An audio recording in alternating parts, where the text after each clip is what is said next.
Hey guys, it's C. And V. So we have a recap of Lovecraft Country episode 9. I am blanking on the title. It is Rewind 1921, which we all know what happened in 1921. In Tulsa, yeah. In Tulsa. And we kind of knew this was coming. destined to happen. It was coming because they've been touching on key history things that happened, and most of it focusing on the massacre that took place in Tulsa, Oklahoma in 1921. And we do know that Montrose was he lived in Tulsa, so he has some trauma. He was a young man. He was a young boy, like a teenager, but he was old enough to remember, so he wasn't like a small child that would, somewhat maybe forget. He remembers. He was a teenager, high school age. And Montrose was actually around that time, and Atticus's mother, I think her name was Dora, yeah. So the three of them actually did live at that time during the massacre of 1921 in Tulsa. So this episode was really interesting.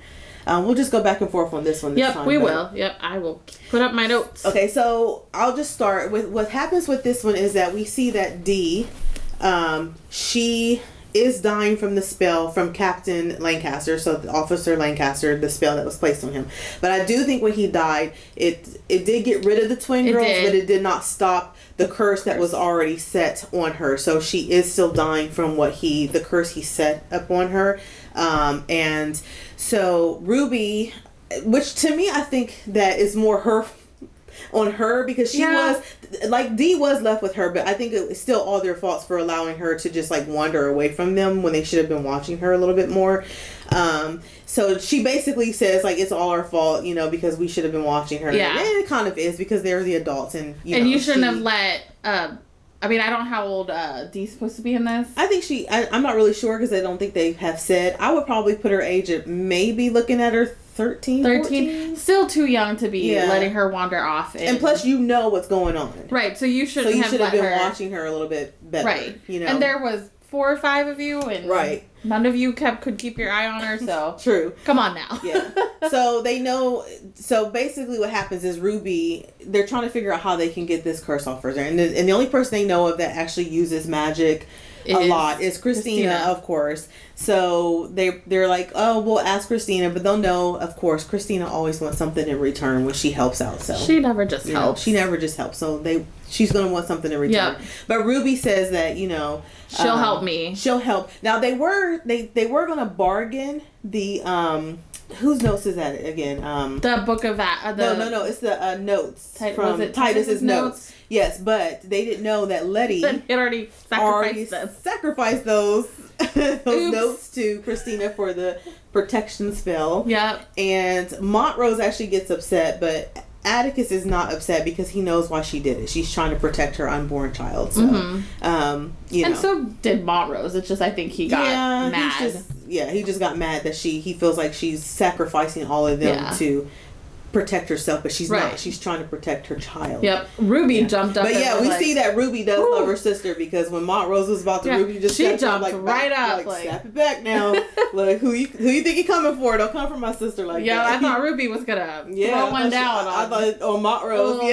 Really. But he backed up quickly. Yeah, he did. Well, Atticus pushed him back too, because he's like, don't. Like, we know why she did that. Right. Let it go. Yeah. So, but Ruby then says that she will ask Christina for help, because Christina will do it for her. Yeah. Because they got a little thing going on. A little thing. Yeah, they got a little thing going on. So she says that Christina will help with the spell. So then we find out from Christina that she basically is almost kind of like, you can't undo a dead man's spell. So she asks where Captain Lancaster is, or like he's dead. So basically she's like, well, not much I can do, because can't undo a dead guy. Yeah, you can't undo the dead man's spell, I guess, unless she can't. I don't know if there's probably a way you can, but she basically is telling them that with him dead, there's really not much she can do, except for, I guess, reverse it back to the beginning of the spell, but eventually she'll still die, I think that's what she said. She said, I can reverse it, but she'll still... Back to, like, the beginning, I guess, like before she stared to get... The curse. The sick, I guess, with it. But it's still, the curse is still on her. Mm-hmm. Is what I took from it, I guess. So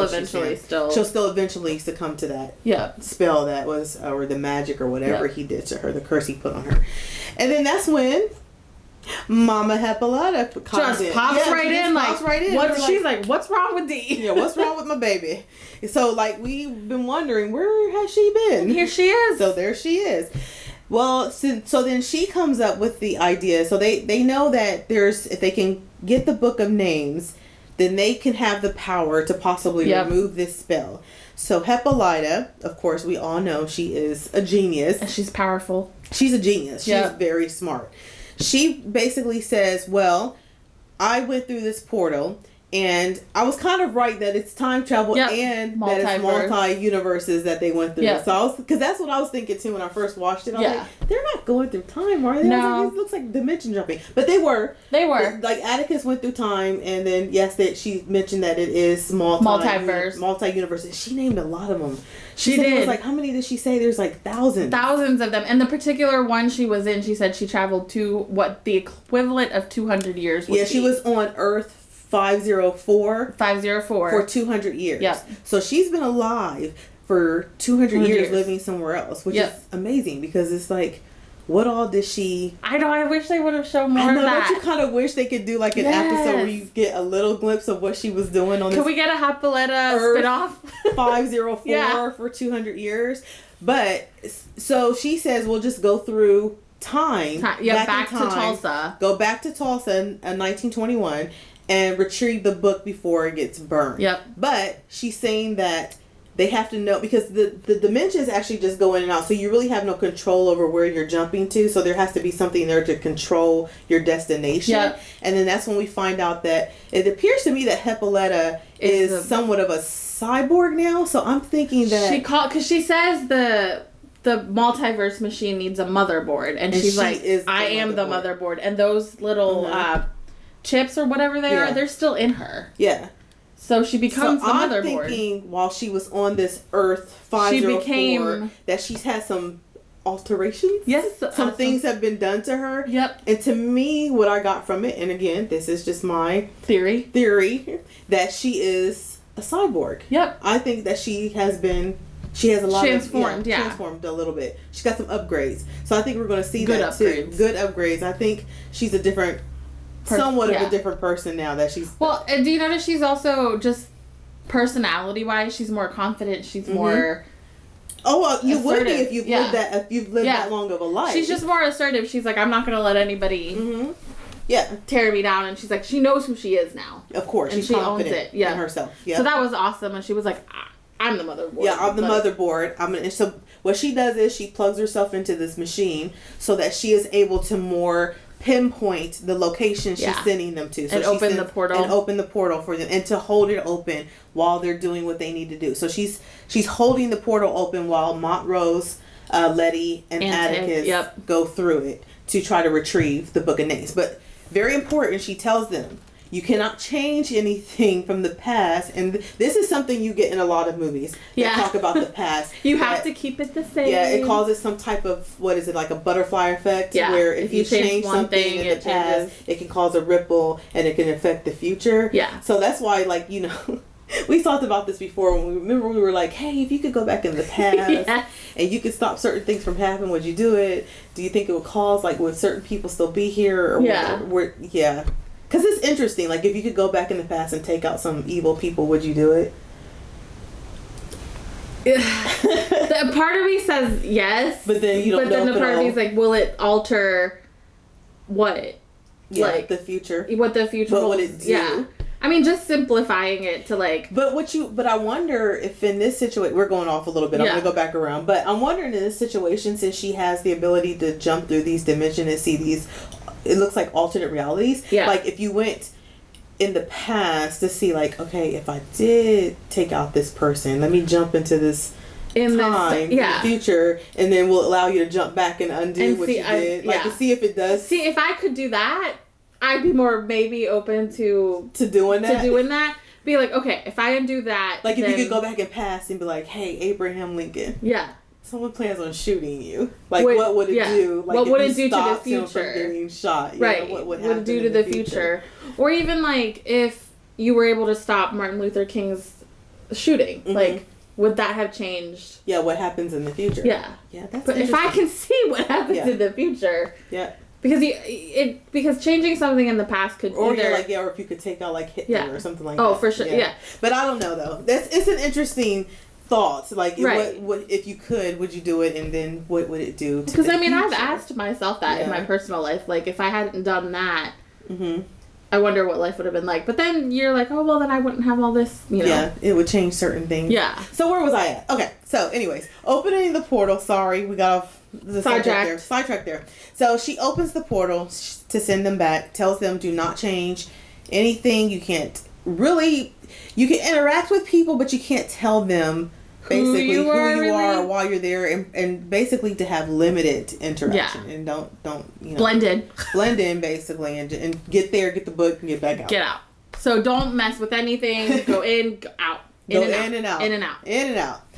And then what happens? I kind of feel really sorry for Montrose on this episode. You do, because you get to know him a little more, and you get to see his struggle a little more. And he's reliving, like, all this stuff that he witnessed. Like, it's almost like he had to go through it again. It's obviously, and rightfully so, it's still with him. It is. And so, I mean, I think I even turned to you while we were watching. Tick's a little hard on him. Mm-hmm. Actually, it takes a lot hard on him. Yeah. And so, like, well, that's because of the things that he did to him growing up. But you see that it's generational. His father did it to him. But backing up, I just want to say this, that when they first went through the portal, how beautiful the imagery of what Tulsa, Oklahoma looked like. It was beautiful. It was hopping and They had like a theater and just like it was just beautiful. And they were dressed in like the best clothes. 20s, like you're it was just like a beautiful place. Like it.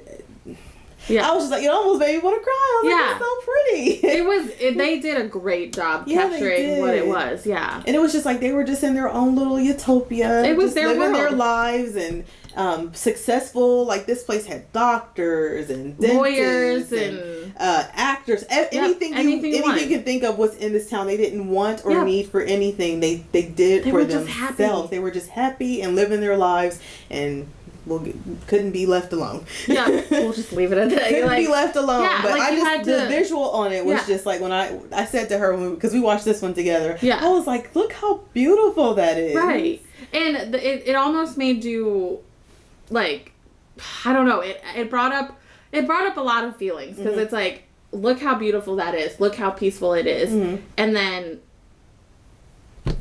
and then it was just like, destroyed. Evil just can't leave well enough alone. You just have to. Yeah. It's always someone that has to come in. Why can't people just be happy? Yeah. Leave people alone. Be. Yeah.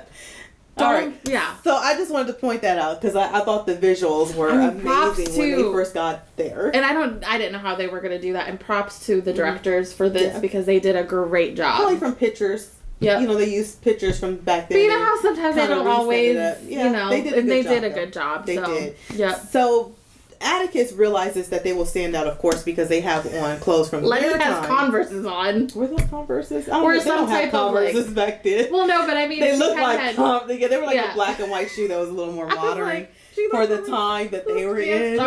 So Atticus says that they have to change their clothing so they can kind of blend it. But she didn't change her shoes. No, she didn't. She just changed up the top areas to try to blend in a little bit more so they wouldn't stand out. And so, like I said, then we see in this episode how hard this is on Montrose. He's taking it really hard, like seeing it again and reliving it, and how beautiful, like I said, it was before it was destroyed.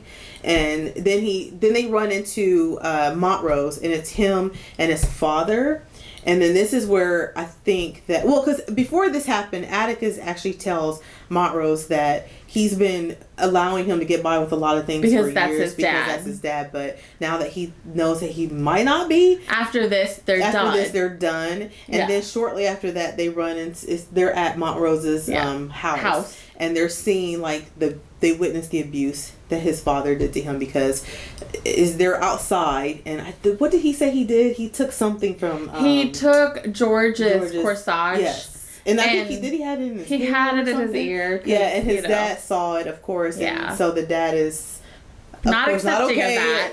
Well, definitely. You know, if it wasn't accepted in the 50s, it's definitely not. It wouldn't have been accepted in the 20s. So he told him to pick a switch. He told Montrose, the father told Montrose to pick a switch. Yep. And then he starts to beat the crap out of him, and he's like telling him, "Oh, so you like to put flowers in your hair? You know, you're no son of mine is going to be." You know, basically, he's beating him for being feminine and, you know, I guess what he thinks is gay. Yep. Yeah.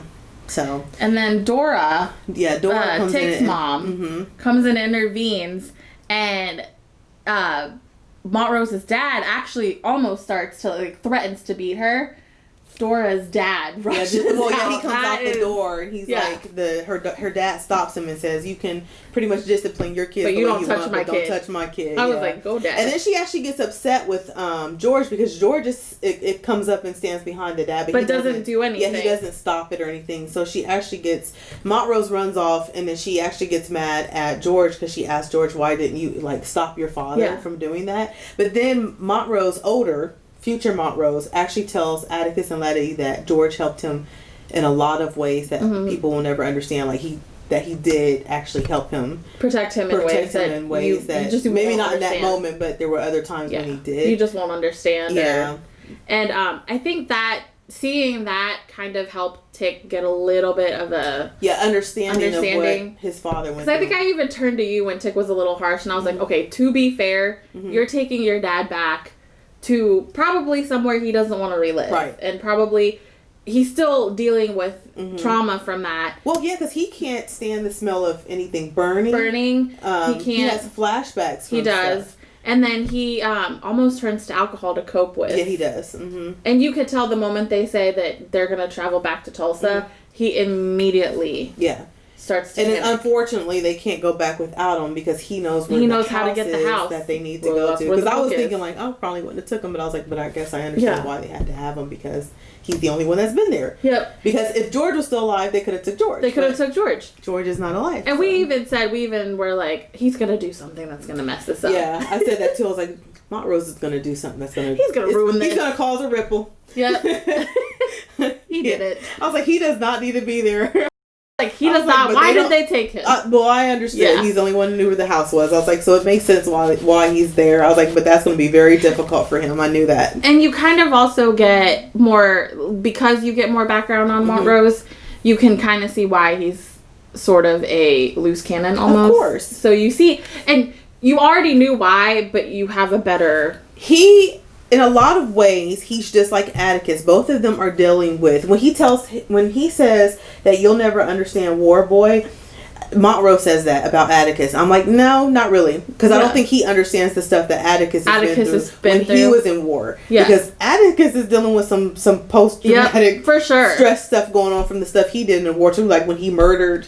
Like murdered when he all was the people in Vietnam. Murdered, that, shot that girl in the head. Yeah. So that stuff I don't think Montrose even knows about. So I'm like, yeah, he knows what it is to deal with some trauma, and some issues. You might deal with it differently, and it might be two different traumas, but he knows. Yeah, he knows. And he gets it. It's just, I think this time Tick got an eye-opener of what his trauma was. Yeah. So... And I think that's what Montrose kind of needs on Tick's part. Yeah. So moving on from that, we do see that there is a young boy that Montrose was... Thomas, that he probably had feelings for. He was crushing on. Yeah, he was crushing on. And puppy love. Yeah. And he, after the beating, he pretty much...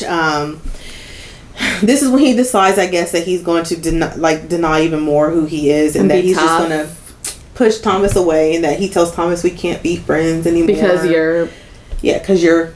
I'm not going to use the word because I don't know if we can even say that on YouTube, but it's the word starting with the F that you use for the derogatory term for people who are gay. Yeah. So he says that to him, and that he can't be friends with him anymore. But then future Montrose, older Montrose, feels bad and says that he wants to save him because he was shot. Because we know that this is when the riots are about to happen, and they get attacked, and Thomas gets shot in the head. Yep. Which is really sad. So I'm going to jump back to Letty, though, for a minute, because Letty actually does make it to the house. She actually gets attacked by, of course, the racist white men that are coming into town to cause trouble. They're starting to attack, they're doing little pockets of people. They haven't fully went into the town. They're getting, people on the, how they come in from the start, so they're picking off little people here and there. So Letty is one of the people that they chase. Yeah, and so she runs.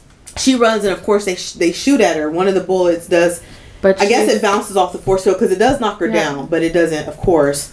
But Letty can't be killed. She's protected. Yeah, she's protected. So it bounces off her even though it knocks her down. She checks herself and realizes she's not hit. Yeah. So what happens then is that, and this is in history, that the people of Tulsa did fight back. Yep. So they didn't go out without a fight, because they did. If you read the history books, they did fight back as much as they could.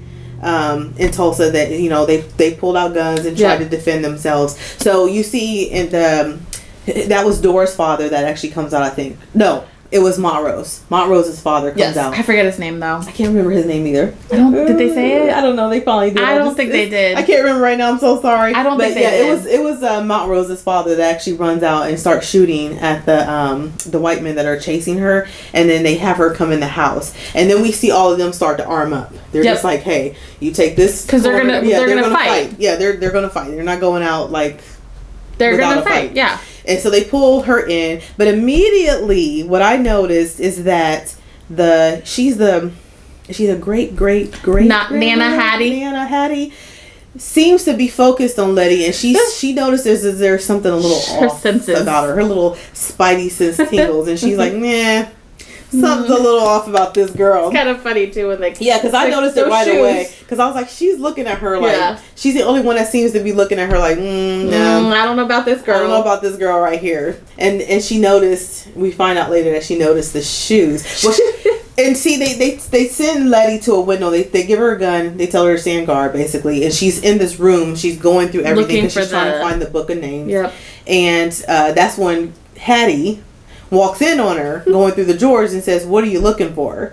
And she's like, I knew something was off about you, because nobody has shoes like that.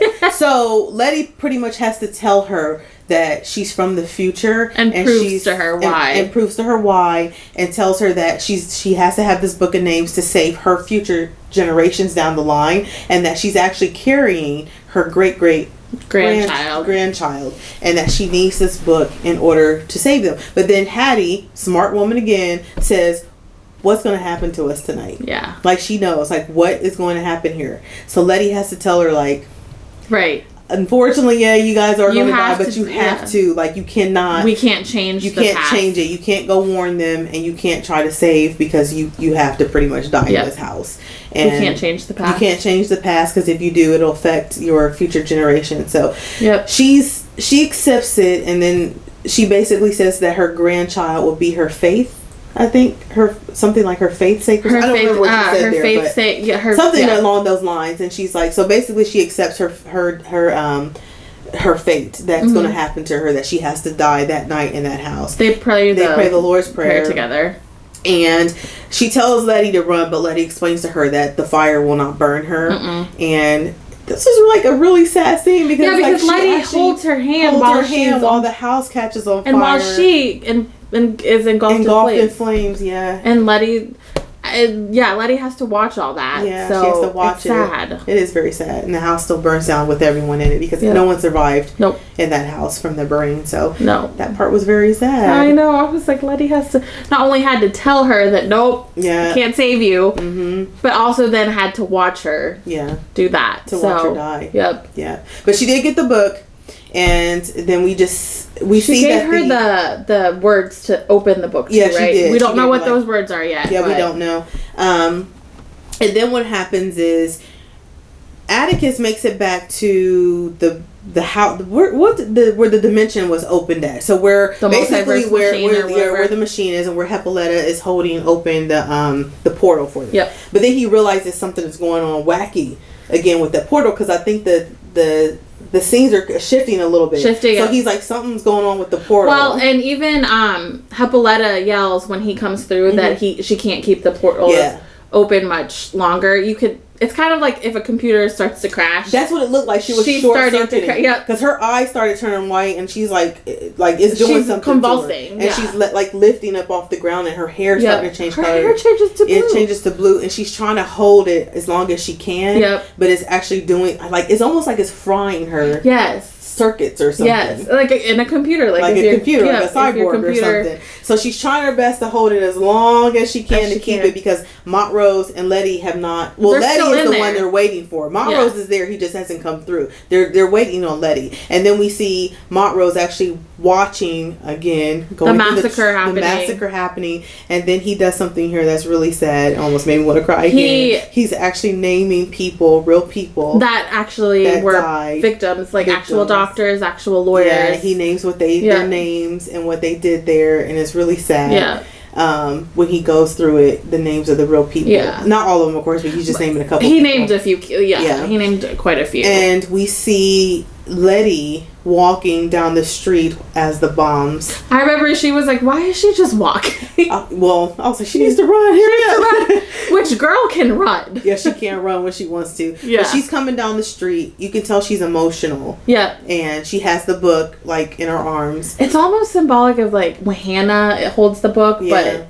She's coming down. The bombs are just going off around her because they're actually, and it's like this just shows you what all they did, because they used airplanes to bomb. They did. Yeah, it's like the worst massacre in my opinion that has ever happened on U.S. soil, and a lot of people don't even know about it. Yeah. So it's like all the bombs are going off. Of course, it's not affecting her. She's just walking right through the blaze, and they finally do make it back through the portal. Yep. She has Montrose in her hand. Yeah, she has Montrose. They jump back through, and then we see.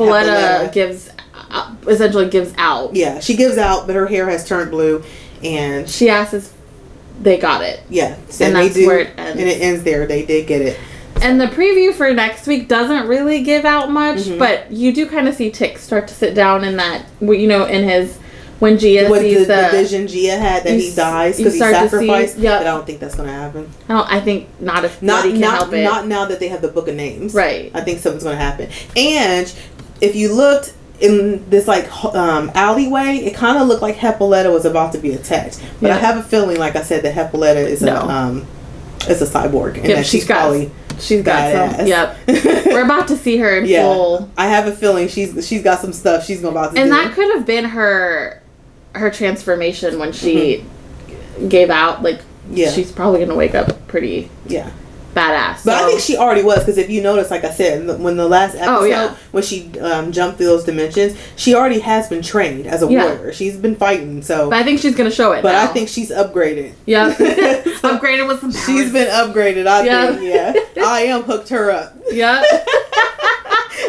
She is now Windows 10. I think I am was like, I'm gonna send you back, but wait a minute, let me hook you up. We gonna hook you up. Get you she was the motherboard. She's the motherboard. Yep. Which was kind of nice because she is the motherboard. She's Cyborg in the Justice League. Yep. She is. She's the cyborg version of. But yeah, it's kind of nice because it's like she's mother hen, she's the motherboard. Yeah. So she's protecting her chicken, her little one. Mm-hmm.